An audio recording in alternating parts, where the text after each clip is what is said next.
Even successful writers are allowed to listen to the Failing Writers podcast in association with Scrivener. I love to. Even someone as successful as me and my 18 best-selling and award-winning books stumble occasionally. Only today, someone's written a review on Amazon saying my latest book is wee-wee. Oh no, hang on. They're French. No, sorry. Turns out they liked it. Hello, John. Welcome to the Failing Writers podcast, sponsored by Scrivener. How are you today? I'm very well. Thanks for having me, Tom. Should we kick off by thanking our wonderful sponsor? We should get that out of the way, shall we? Yeah, thank you to Scrivener, our wonderful sponsor. On the subject of Scrivener, as you know, I've been on a sort of enforced writing retreat because I was supposed to be on a cycling holiday in Italy, but I went and broke my collarbone a few weeks ago. Yeah. So I ended up having just a lovely little mince around Como. It's probably not that hard for you to visualise me, Tom. So relatable to people listening, is it? So, yes, I just jetted over there and spent, a week... Sitting in cafes. By the lake. Sipping in the sun. Doppios and Aperol spritzes. As one does. Got a few words out, listeners. A few words. It was bloody lovely, as you can probably imagine. That sounds amazing. I didn't want to take my massive, heavy laptop away. So I have been using Scrivener on my little mini iPad thing with a little keyboard. Oh, right, okay. Which all syncs up with Scrivener on my laptop. Oh, that is How good. How great is that? So whatever I write on, it's all kind of syncing up beautifully. Presumably via some sort cleverness. Of occult magic. Yeah. Wow. So, yeah. And did you get a lot written? Well, I don't know whether to talk about this or not, but I was writing a flash fiction piece. Right. Because I thought it'd be nice to enter, we've got these goals that we want to achieve. Yeah. And thought I need to bang out a couple of these. Anyway, I had this idea that was the most difficult thing I've ever tried to do. I'm still writing it, bearing in mind I've already put hours into it. And this is a flash fiction piece. But I'm not going to describe it now. I'm going to leave it until I've finished it. Because if I don't manage to actually do it, then... it's just a bit embarrassing. Is it like a complicated idea? It's a very complicated idea, Tom. Interwoven and... yeah. You'll understand when I tell you, but I'll save it for now and we'll come back to it. Brilliant. Speaking about our goals, so I made a bit of a boo-boo. Right. So I was thinking, I said I was going to do 10 things. I think in flash fiction. Yeah. If you find some that maybe 100 words or something, they'd be quick to do. Get them away. Microfiction. Yeah. So I signed up for one the other day and... turns out I hadn't read it properly and it's a 3,000-word story. So now I'm like, oh no, but I've paid for it. I'm going to have to do that now. Oh, I see. I thought you were saying you've entered a 100-word thing into 3,000 no, that'd be words. Brilliant, wouldn't it? What uber confidence would that that's be? Ballsy. Yes, I know your word limit's 3,000, but here's 100 absolutely amazing words. Proper ballsy. Yeah, very Tom. Here's where you can send my prize. Yeah. Love that. No, so I've overcommitted. I was like, this be easy. Just, that's more words than I thought. The speed you write, Tom. I have to write a proper story for that. Oh, well, that'll be good. Yeah. You do a good short story, Tom, so that's good. I'm excited. Excited to hear that on the Failing Writers. Before we get into the big, lovely, juicy bit of the episode, Tom, we've got a bit of admin, haven't we? It's the end of the month. Oh, yeah. And you know what that means. We need to make our draw for the most flattering, lovely comment/review on social media. Yes, we do. We need to do our review raffle. Yeah, we've got a few in the pot this month. So yes, you could potentially win some beautiful Failing Writers merch. So, do you want to do the honours, Tommy? In the magic pocket of raffle. Give them a stir. Okay, got one here. And this month's winner is Jane. Ah, yes, Jane. Hang on. What did Jane say about Jane, us? Looking Glass Tie 9, said, really enjoyed your latest episode of the podcast. Really enlightening to see how a poetry open night goes. A bit like an open mic music night, I guess. Love your poems. Ah, Jane. Oh, that's very kind. A worthy winner. Brilliant. Well done. Well, we'll get in touch and we'll send that over to you. We didn't have that many nice things said about us this time, John, which was we actually didn't, did we? It was people. But that does mean that the chances of winning some beautiful merch is quite high. I don't know if we need to up the bribery level. Should we do that? Should we throw in some extras? If you, Do you know what I do have? I've I've got a signed copy of Adam Buxton's What are new you going book. to say of your book or something? I was going, no, John, no. No. And we've also got I've got a CD copy of Paul Armfield's Between the Cupboards. Which is a nice little prize. Yeah. Oh, actually, well, there you go. Yeah, that'll do. We could throw them in as well. And a mug and a T-shirt. A mug and a T-shirt. And that's going to cost me a fortune to post. It is, isn't it? I hope someone in Australia wins it. please, no Australians. No, from anywhere. We will ship it. We don't mind. But yeah, let's do it one more month. Yeah, please, See come how on. it goes. See if we get a few more people Yeah. posting nice things about us online. Tag us in and then hopefully we'll see it. And and you can go into our lovely review raffle. Right. Let's get on with the show. Yeah. I'm afraid, Tom, you're probably not going to like this. So I was thinking it's probably time, and you'll understand why when I talk about it. It's time, I think, we turn the spotlight onto you a little bit. Now, I know you're not keen on that. But I feel like you've been getting away with a little bit too much free reign. Do you know what I mean? No. Like a lack of scrutiny. Right. We've kind of retired the question that we used to do at the beginning of the podcast. What have you been writing? We haven't done that for a while. But it was quite good. It was a way of keeping each other in check. Accountability. Yeah. Yeah. And that was sort of the purpose of this podcast. Yeah, that's true. I feel like you've been in a tiny bit of a writing slump. So what better way to inspire you than a chat with a middle grade children's writer who I happen to think is brilliant. So do you remember this, Tom? This was from our episode about resuscitating the subject of English in schools. Are there any books that are like guaranteed smash hits with the kids? We've read Malamander by Thomas Taylor in year 4. I think we're on the 3rd year now, and the kids absolutely adore it. I think if you're passionate about it as a teacher, if you're enthusiastic, that's half the battle. You don't want to be pulling a text out where you think, oh, I've done this like 10 years and I can't bear to do it again, because the kids will pick up on it. Yeah. I always say, I'm so excited to read this with you because it's fantastic, brilliant stories. So that was Laura, that was one of the teachers we talked to, recommending a book called Malamander by Thomas Taylor. Yeah. And I thought it'd be interesting to get in touch with him. You thinking because my name's similar, I could just pretend to be him and not have to write anything? It is quite close, isn't it? Yeah, so I think it's a sign, Tom. So I read Malamander, loved it, and I thought I'll get in contact with Thomas and see if he's up for a little chat. And sure enough, he was.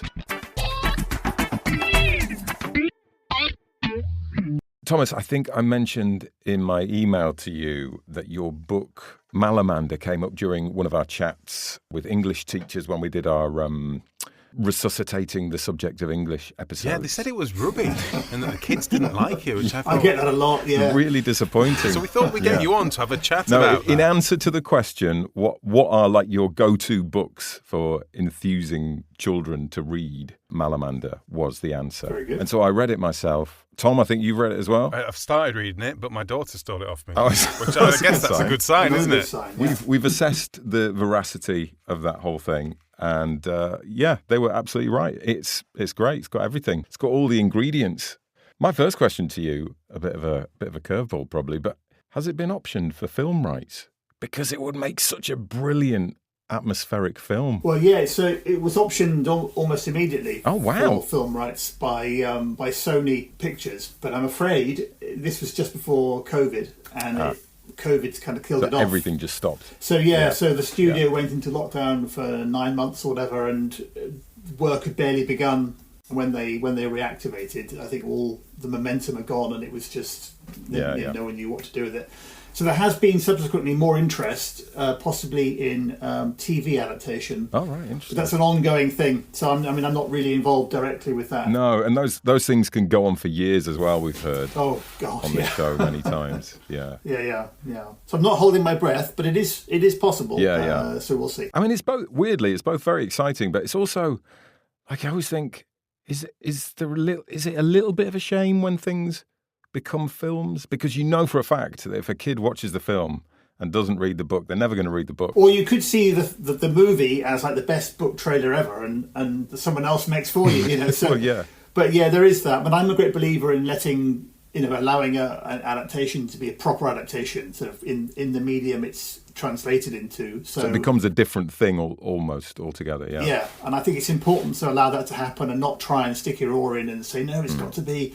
It's only if the plot differs hugely and there's a clash with the book, then I can imagine a child, loves the book, finding the film frustrating. But if you allow the adaptation to grow organically, then I think that's a great thing. Let's talk about your book or your whole book series. Or maybe actually let's start at the beginning. Let's talk about, because you started out as an illustrator, didn't you? I did, yes. You do illustrate these books, obviously. Yeah, I still do illustrate, but I'm primarily a writer, I would say now, who still illustrates.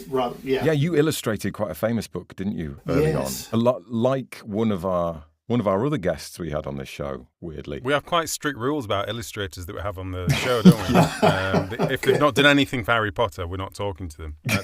Okay, interesting. I'll have to have a look for that episode. So yes, I did do the cover art for Harry Potter and the Philosopher's Stone back in, actually painted it in 96. So this was the first edition of the very first Harry Potter book. And of course, no one knew it was going to be, at that point, such a big thing. But thanks to the picture on the front cover, it was, wasn't it? Absolutely. Without me, it would be nothing. Nothing. Yeah, so that's my kind of claim to fame. And it's one of these weird situations where, illustrators normally, when they look at their career, they don't really want to talk too much about their first few commissions because things are a bit shaky, and it was way back then, and it's the prehistory of it all. But in my case, I can't escape that very first professional commission I had. Comes up all the time, so I'm constantly contacted about it and have to talk about it. I've had to learn to sort of love it, even though I look at it and I think, my goodness, I would paint that so differently now, I think, is what I'm trying to say. But people love it because they associate it with the book and with the experience of reading it. They were often children when they read the book and they saw that cover every night before they went to bed, and I can't spoil that by saying, I would have painted it differently. It's a bit rubbish in places. Look, here's what's wrong with it. Yeah, well, I mean, inevitably, I was, 22, 23 or something, and I was just excited to have my first illustration job. So that's all I had in my mind is, can I finish this to a professional standard and get it in on time? And that's it. Once I'd done that, I was... excited to get my next job. I wasn't thinking about Harry Potter or anything after that. And not until it came out, and then of course it became fairly massive, huge. How much direction do you get for doing a cover like that? Do you get told what it needs to be, or is it kind of, here's the book, see what you think, or how's it work? Well, in that case, I was given a copy of the book, and which was still being edited, and I was basically told, please draw Harry and the train on the front and a wizard on the back. And then I did some sketches, and then they approved them, made changes. It's quite unusual you would just launch into it and produce something out of... Because covers are really quite fraught. That's a difficult, complex part of the publishing process, and you don't normally allow an artist to just go off on a flight of fantasy. You've usually had a ton of meetings about what's going to be on the cover before the artist is involved. Artists need reining in quite a lot, I find. They're such an unreliable bunch, they really are. Yeah. There's no point, is it, coming back going, so I've gone with this cubist theme. For this. So talk us through the transition. When did you start writing? Were you writing the whole time, or was this a little bit later on? So I wasn't writing the whole time, but I've always aspired to be a writer. But after the Harry Potter thing, I ended up, very quickly, I began working on picture books for young children, and I was doing a lot of sort of heavy illustration to small text. And I became aware that waiting around for that text from somebody else was a slightly poor use of time. Why didn't I try writing that text myself? So I began writing picture book texts, often quite dense little texts in rhyme or something. And I enjoyed doing that, so I wrote and illustrated picture books. But then I just became frustrated with the limitations of that tiny, tiny amount of text, typically fewer than 500 words. So I just wanted to expand out of that and explore storytelling and my imagination. But I delayed for a long time seriously trying because I was so concerned I would find that I couldn't do it. So I was actually quite scared to sort of launch into a novel. That was I kept messing about around the edges, but around 2007, I actually sat down and opened up a Word file and began writing something. Was that Malamander? No. No, I just picked a theme out of the air, pirates, and I wrote I thought it would be 20 or 30,000 words about pirates, and I would draw pictures to go with it. it ended up being 80,000 words and kind of bonkers and masses of research, books read, just completely crazy, unpublishable, but loads of fun to write. And the one thing it taught me was I had the staying power. I could actually do it. And I really, really loved doing it. I really, really loved it. I loved bringing the world alive on the page. And I didn't need to illustrate it. That was the thing. I was conjuring the images in my head. And I thought, well, if I see those things, the reader should see those things. I don't need to draw anything. So I was very excited about that. So that was the kind of leap of faith that I made. But of course, I had an agent then who represented me as an illustrator. So I had to go to her and say, well, I've written this thing. And she said, well, let me stop you there, because just because I'm your agent for illustration doesn't mean that I will represent you for your fiction. I have to read it and you have to convince me. So I sent it to her and I had this sort of nervous wait. And she got back to me to say, well, the bad news is this is completely unpublishable. Everybody's bored with pirates now anyway, because it's 2008 and we tried all that 3 years before. It didn't work. But, she said, but I really enjoyed reading it. So I'm going to take you on as a writer as well. So that was a huge, huge relief. So she was a literary agent as well as just... Yes. Yeah, right. But of course then I had to go away and write something else, which I did, which was published eventually, but it was quite a ride to get this next thing published. I don't know if you want to hear about that, because I know you're the Failing Writers podcast, so you might want to hear about how I got that so very wrong. Is that Dan and the Dead? Is that... No, before that. A book called Haunters. Oh, right, okay. But I had terrible trouble with it, and I went down a dead end of writing what I thought the market might want rather than what was really coming naturally to me. And I decided that what the market wanted was YA, even though I don't have a YA bone in my body, I don't think. And B, that it would be a kind of a sci-fi thriller about time travel. Okay. And I did manage to bring things I am interested into it too. So that there are ghosts in it. So, but it was such a hard book to write, and I was so impatient to get it done and build on my agent liking my previous writing and get it out there, that I kind of fell flat on my face with it, really. And even though it was published, and I am proud of it, it was such a hard book to get right and so hard to sort of navigate getting it published. And it wasn't a success. So, all that effort and trouble, and it came and went, And of course, once you've had your debut and it hasn't gone very well, that sets you on a bit of an iffy track. So how did you come back from that? What was the... Well, I had the Dan and the Dead series you mentioned with a different publisher kind of already lined up. So I've been able, through my agent, to talk to another editor, and I had this small series of short sort of novellas for a young YA audience, which I was also working on, but they also didn't do terribly well. And so then I suddenly found I was kind of out in the wilderness a little bit. I wrote something else and nobody wanted to publish that. And my agent, I've changed agents actually at this point. Voluntarily, or because it doesn't sound like things are going great? No, they weren't going great. So it was voluntarily, yes, because I thought, well, I'm not ready to give up on the writing, but I need an agent who is perhaps... Because my agent had some really great clients, some really big name clients as writers, and I was kind of this minnow trying to get in and stay there, and I just felt I needed to find an agent who was prepared to treat me as a new writer and to shepherd me in a little bit. So I changed agents. It was all very amicable. My new agent wasn't able to get my book a publishing deal at all. So this is a new book I'd written. I got zero almost no response at all from it. I really did feel like I kind of got lost in the wilderness, really. And that's the point where I said I'm going to give up writing. So I did actually tell everybody I'd given up. That was going to be my next question. At what point do you kind of go, hold on a minute, right? So that's not done very well. That's kind of, and then this has gone a little bit worse than the previous.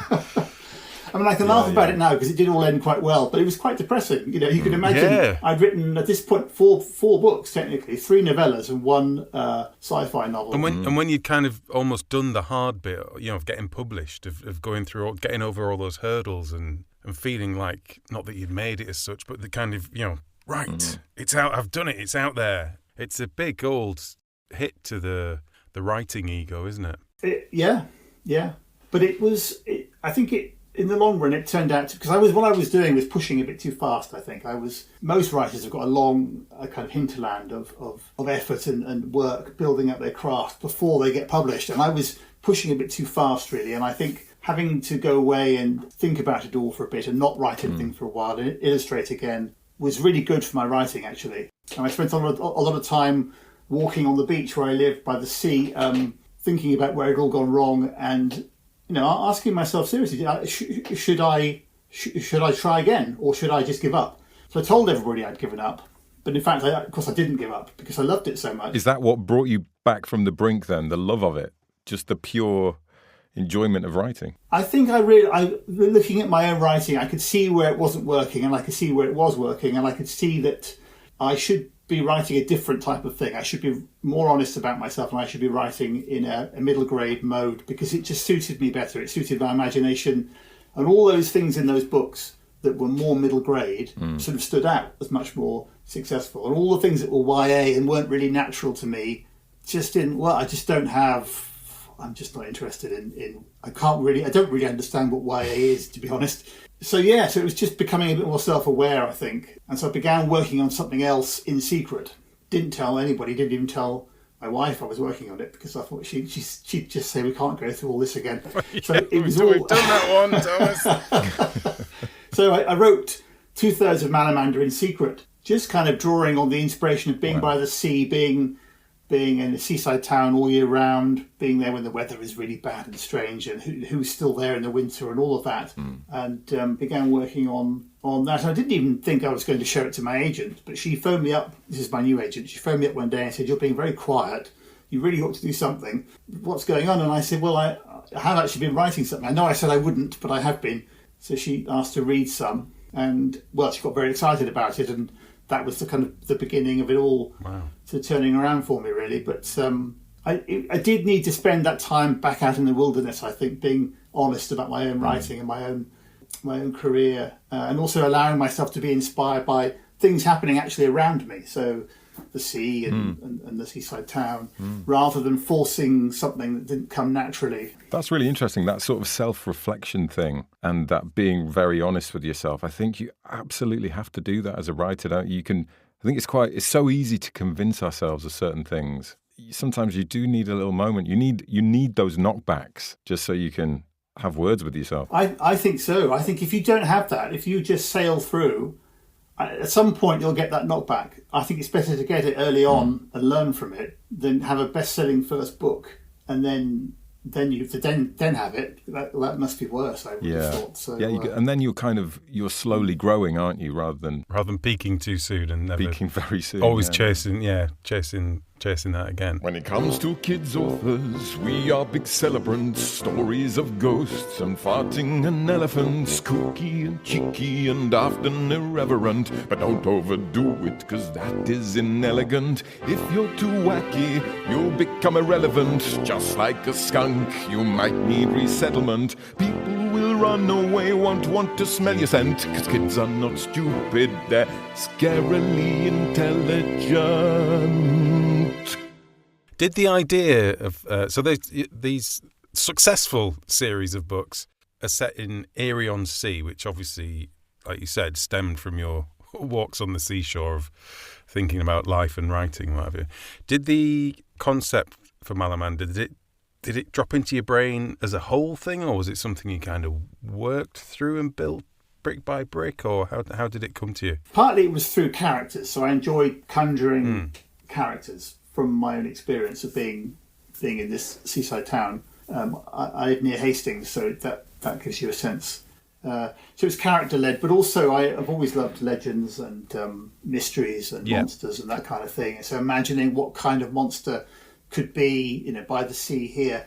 Where I live, there are, when the tide goes out, under certain conditions in the rock, dinosaur trackways are exposed. So you can find actual quite large dinosaur footprints on the beach. And so the first time I found one of those, I didn't know about them. So I was walking and I saw in the rock this giant, it's like a giant chicken had walked past. And you just couldn't believe what I was seeing. And there was somebody there on the beach measuring them, and he came over and explained. And because the rock was wet, it was clay that had petrified, but it looked like fresh clay. So this footprint looked like it had just been made. And it left me thinking, wow, can you imagine you're finding that and then you hear a sound behind you and you turn around and there's something standing there. So that sense of there actually were monsters, in inverted commas, in that place at one point was very inspirational, you can imagine. And how much do you plan out your stories? Do you kind of follow a structure? Are you one of those people? Do you have a sort of beat sheet of the elements you need to kind of hit in?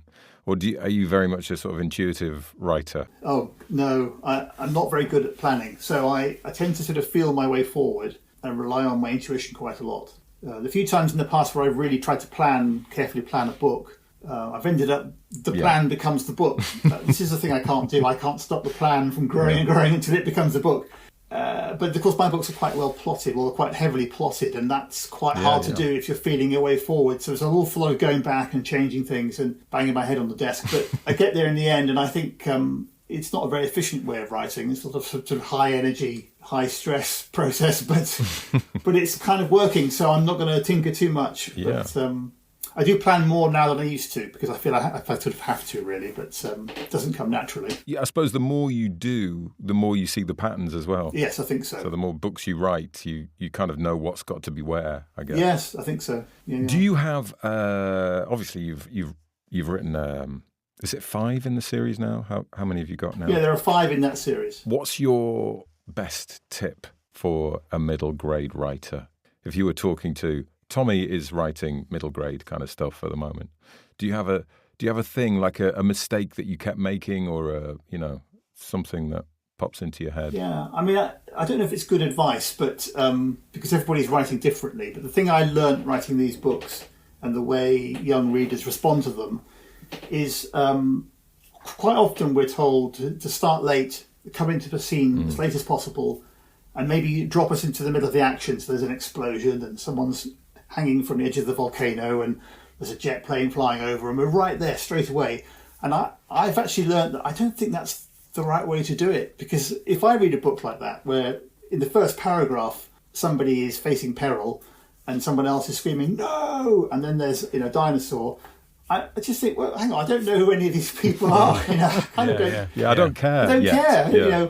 Just because you've written boom, there's a big explosion, doesn't mean I'm engaged now. Whereas what I've learned kind of the hard way, I guess, but I like to start my books with a kind of talk directly to the reader, almost like a kind of conversation, or drawing up a bit of a kind of contract with them. Look, this is what I'm going to do in this story, and I'd like you to read it and think about this, or something like that. Just talk a little bit to the reader directly, and I tried that with these books, and it seemed to work really well. So it's kind of the thing I've held on to as an approach. That kind of brings me on to a point. I was talking to my wife the other day about you, and I was talking about Malamander. I was telling her that the opening of Malamander is one of my favourite kids book openings ever. I just think it's wonderful. And I was wondering if you would mind reading it for us. Oh, yes. So you can kind of give us an idea of what you were just talking about then. Yes, of course. So I have it here. I was ready for that.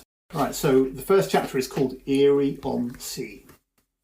You've probably been to Erie-on-Sea without ever knowing it. When you came, it would have been summer. There would have been ice cream and deck chairs and a seagull that pinched your chips. You probably poked about in the rock pools with your mum, while your dad found that funny shell, remember? And I bet that when you got in the car to drive home, you looked up at the words Cheery on Sea, written in light bulb letters over the pier, and got ready to forget all about your day at the seaside. It's that kind of place. In the summer. But you should try being here when the first winter storms blow in, when the letters C and H blow off the pier, as they always do in November. When sea mist drifts up the streets like vast ghostly tentacles, and saltwater spray rattles the windows of the Grand Nautilus Hotel. Few people visit Erie-on-Sea then. Even the locals keep off the beach when darkness falls and the wind howls around more rocks and the wreck of the battleship Leviathan, where even now some swear they've seen the unctuous Malamander creep. But you probably don't believe in the Malamander. You maybe think there's no way a fish man can be real, and that's fine. Stick to your ice cream and deck chairs. This story probably isn't for you anyway.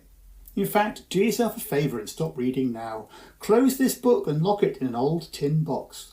Wrap the box in a heavy chain and throw it off the pier. Forget you ever heard of Erie-on-Sea. Go back to your normal life. Grow up, get married, start a family. And when your children can walk, take them for a day at the seaside too. In the summer, of course. Stroll on the beach and find a funny shell of your own. Reach down and pick it up, only it's stuck to something. Stuck to an old tin box. The lock has been torn off and the chain is gone. Can the sea do that? You open the box and find that it's empty. Nothing but barnacles and seaweed and something else. Something like slime? You hear a sound behind you. A sound like footsteps coming closer. Like slimy, flippery footsteps coming closer. You turn around. What do you see? Really? Well, maybe this story is for you after all. Love it.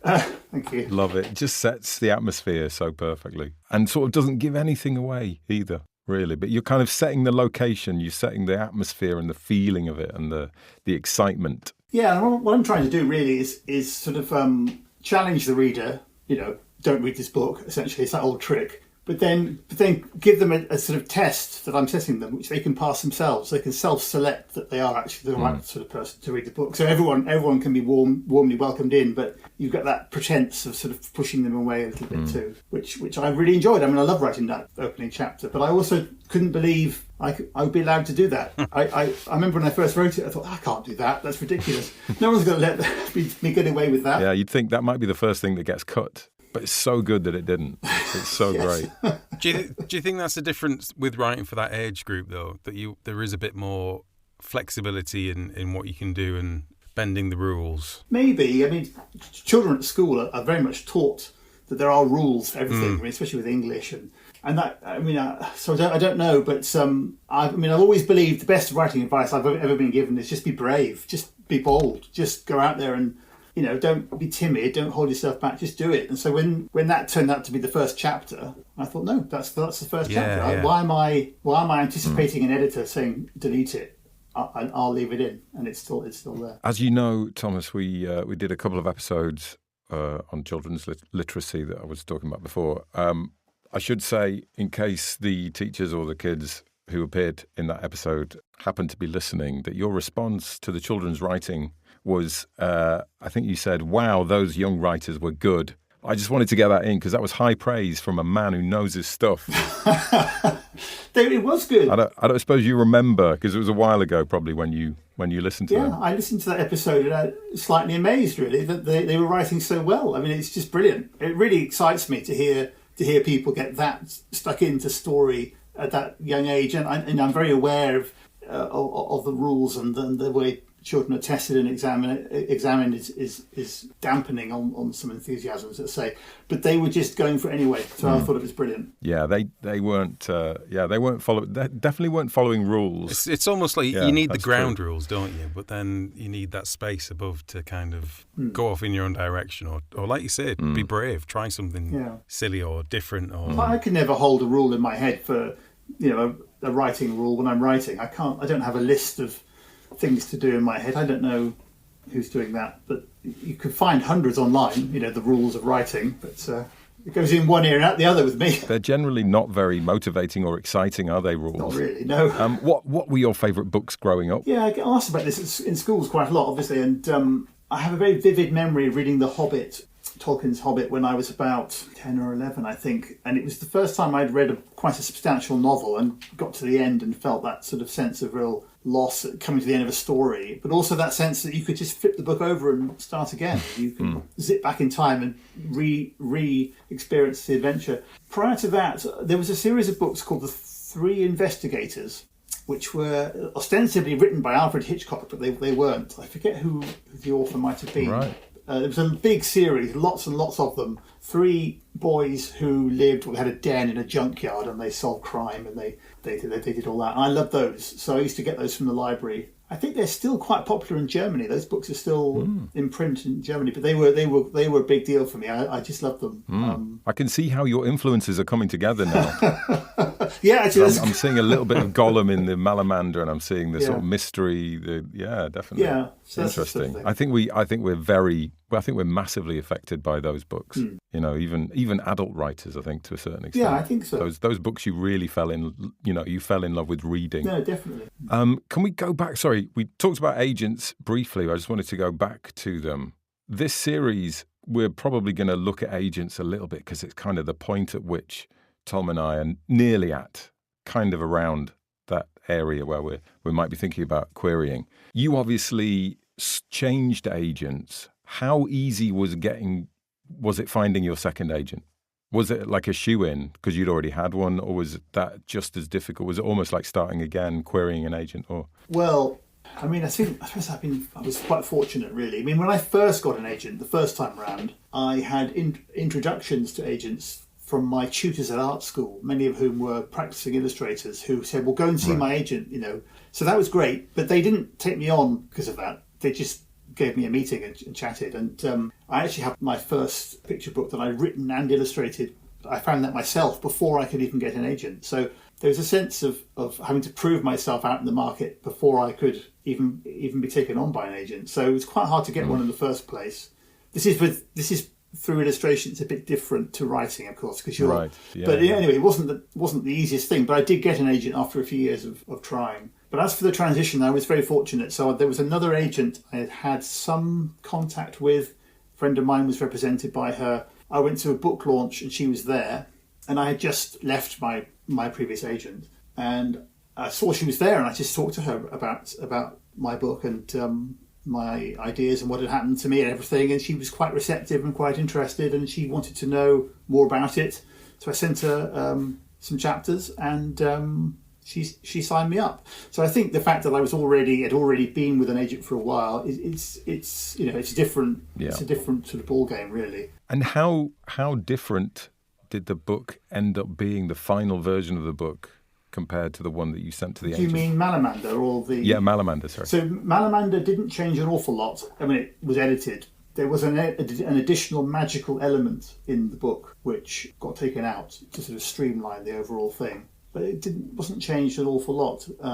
But my agent's very good because she will do some editorial work with me before the book goes out. So this, my new book, for example, it's not yet announced. So I mean, it's not really out there particularly. But she worked quite heavily on that with me before we sent it to anyone at all. So she's very good in that way. Right. Is that number 6 in the series, or is so? No, it's a new series. It's a new series which will be published by Puffin. So is it a similar vibe to the Arion Sea? Oh yes, histories? Yeah. Yes. Yeah, if you've read the Arion Sea books and you're wondering at the end of them where all the monsters have come from, well, you'll find that out in the new book. Oh. It's not an Arion Sea book, has new characters, but it's part of the broader... It's in the universe. The story universe, it's the Eerieverse. Oh, great. But it's not Arion Sea, it can't be, because it's a different publisher. Sounds good. And when would we expect that? Is that still a long way off hitting shelves? Unfortunately, I mean, it's finished, the book's done, but it's slated to come out in 2027. So. Wow. It's amazing how long it takes, isn't it? I know, it's incredible. I know. So I will have written both the sequels by then. Wow. But then they'll come out quite quickly after that. But 2027, which 20 years ago I would have shrugged that off. But at the age I am now, that's quite a sobering moment when I found that out. Will I even be here? You know? The weeks do fly by, though. I suppose they do. Yes, a good thing. And so you'll be out in schools. Are you still doing quite a lot of getting out and about to schools and things? Yeah, I do. So Malamander gets taught. It's a class read in lots of schools now, so that's good. So the next 2 weeks, I'm out at schools most days because it's obviously around World Book Day now, so it's a very busy time. And I've got some schools booked in way into next year, so I can carry on going out and talking about Arion Sea and all of that. So that's great, and I do enjoy going into schools. That'd be really sad if you hated that, wouldn't it? It'd be really miserable.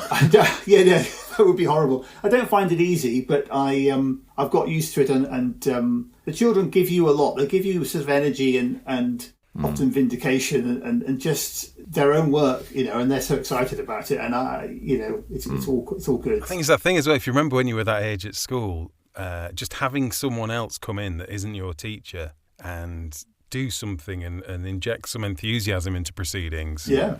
Those were great days. They were. That's a good day at school. Not being in a lesson. Yeah. It's like, we're Amazing. going to have to miss maths. Brilliant, right? Yeah, I know, it's all good. Yeah. I imagine you get quite a lot of kudos just for that, don't you? Not being in maths. I think you do. Yeah, you do get mistaken for a celebrity, and I get asked all the time, what's your net worth and things like that. Oh wow, and kids these days, bloody hell. Kids. Yeah, I know. And I keep saying my net's not worth very much at all. It's full of holes. I try and do an Erie-on-Sea joke out of it, but it's quite funny the questions that get asked. I did a Zoom the other day to a school in Mexico, and the very first question was, "Why was your book so confusing?" So I then had to answer as positively as I could. What did you say? What was your answer? Well, I said I do work very hard to make sure my books aren't confusing. So if it is confusing, then I've let you down, and I'm very sorry. But it could be, because this was the second book in the series, which is there's a lot in that book. There's an awful lot. It's a very eggy pudding. Yeah. And I did say I might have put a bit too much in that book, and maybe that's what it was. You spotted it anyway. I think if that was Mexico, that's probably a translation issue. Surely, what they meant was like so full of stuff and complicated, but in a good, how complex. Yeah, definitely. Thank you. I'll go with that. Thank you. It's interesting though.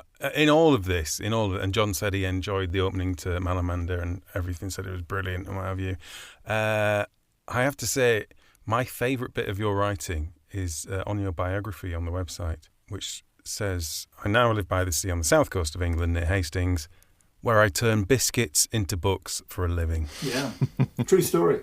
I think that is a great line. It's great nice, line. And it was encouraging for me as well, because I'm halfway there Wait, I was see. on that. No, you told me you were close to querying agents. You must be further than the biscuits by now. You'd think so, wouldn't you? You'd think so, but I think it just doesn't feel like it, Tommy. But you're very close. Yeah, You're you very keep close. telling me. Well, I love the book, and I will definitely be reading more of them, and I look forward to the next series as well. Yeah. Very exciting news. Yeah, thank you. I think maybe we'll have you back on in 2027. In our spacesuits and our flying cars. That's it, Yeah. We'll meet up at the Jetsons diner and have a chat about the new book. I'll have my Zimmer frame. But thank you. That'd be good. Fingers crossed. If we're all still around, we'll look forward to it. Well, there we go. It's obviously, just write a kid's book. Brilliant. Easy. I mean, it's an interesting way in. It's obviously your way in is going to be quite different to that, Tom. When you hit the big time, you won't have done the illustrations probably, because we've seen your illustrations. No, that's very unlikely. That is very, very unlikely. Yeah, it's an unlikely route to stardom. Yeah. However, do you feel a little bit inspired by that, Tom? Well, I don't, are you sat down, John? I have actually been doing some bits and bobs structurally with the old kids story. Shut up. We maybe are back in the... Oh, Tommy. Ticking a bit. It was quite wasn't just tinkering either. It's quite detailed. Yeah, looking at the rewrite that needs to be done. So hopefully... Tommy, you don't know how happy that makes that's me. a step along the right direction. Apart from the fact I've just signed up to doing a 3,000-word story that I thought was 100 words. But we'll fit it all in. Oh, well done, mate. And do you feel a bit... Do you feel like doing that will... You haven't had another moment after that. You're happy to keep going? Yeah, I think so. Feel like it's pushed you along a bit? Unblocked. Yeah. Yeah. Great. I feel like we need a writing retreat. Just have a proper burst at it. Maybe not Como. Just another trip around the Mediterranean, maybe, or where Nice is nice this time of year. It is, yes. The Maldives. Where does one fancy? No, I was thinking Scarborough or something. All right, so beautiful Sunshine Coast, but with better fish and chips. So that's a good option. Exactly. Yeah, maybe we should. It'd be quite good, that, wouldn't it? Just to focus our minds. I want to start book 2 of this crime. Yeah, because when it gets snapped up series by a big publishing house, you got to have some other stuff in your locker. That's it. Yeah, you want to be ready, don't you? Yeah. With a couple of books, absolutely. You can't. When that agent says, "So what's next?" You can't just go. But yeah, it'd be quite nice to get my head around that. Let's get some dates in, Tom. That'd be good. Yeah. Well, I enjoyed that, and I'm so happy to hear that your chat with Thomas has inspired you so much, Tom. So, well, let's chuff off then. I think we've done our bit, haven't we, this week? Yeah. So, people, remember to leave a review for the cornucopia of prizes on offer. Yeah. Which is well worth it. Just say something nice. Yeah. Just say something nice. Yeah, we do. We rely on your word of mouth and people saying nice things about the podcast, because we need to keep bringing people into the fold, and we can do that if you keep telling people about us. Yeah, so that'd be nice. All help each other actually write stuff. It also means that Scrivener might keep sponsoring us as well, which means that John can keep going to come. Oh, did you spend? Whoa! Have you not checked our the Failing Writers bank balance account recently, Tom? Yeah. So keep telling people about the podcast, and who knows where this party bus will take us. Right. Thank you for listening, and all the way to the end too, you absolute legend. Take care, keep writing. Speak to you next time. See you soon. Hello? Hello? Where's everybody gone?